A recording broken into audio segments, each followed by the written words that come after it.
Aston Martin team principal Mike Krack has asserted that there are very small margins between its Formula One drivers Fernando, Alonso, and Lance Stroll this year.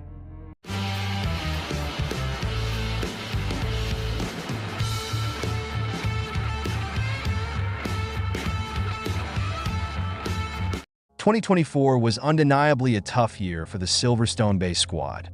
Both drivers were unable to significantly push themselves to the front of the grid and failed to finish in the top three in any race. Ultimately, Alonso finished ninth in the Drivers' Championship thanks to a tally of 70 points, with Stroll in 12th, amassing just 24.0. Krack believes the gap between the two is closer than the stats suggest and pins it down to the AMR24's poor drivability. Krack believes the gap between the two is closer than the stats suggest and pins it down to the AMR24's poor drivability. The car is super difficult to drive, Krack told ES.Motorsport. I'll give you an example. If Lewis Hamilton hadn't hit the bollard in Abu Dhabi qualifying, we would have been out in Q1 with Alonso. Sometimes it's very small margins that make the difference.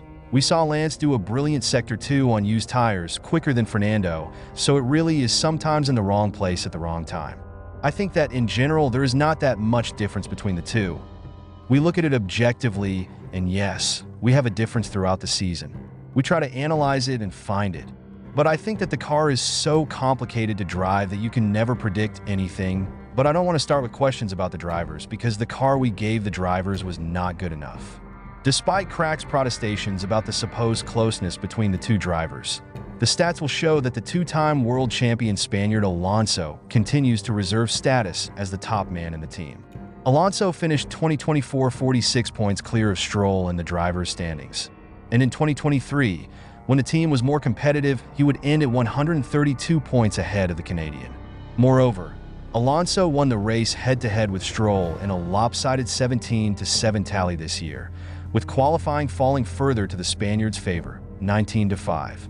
Stroll has faced much criticism from certain circles of the F1 media and fandom for his apparent inferiority to Alonso, and for remaining within the team due to the ownership by his father Lawrence. Over the past 2 seasons, he has also been observed appearing aloof and emotional in certain situations, including shoving trainer Henry Howe and subsequently giving a short interview after being eliminated from Q1 at last year's Qatar Grand Prix. His gravel trap mishap on the formation lap at Interlagos this season again speaks to a driver who is uninspired and unmotivated. On his day, Stroll has the speed. His pole position in the 2020 Turkish GP proves that, but those days are too few and far between.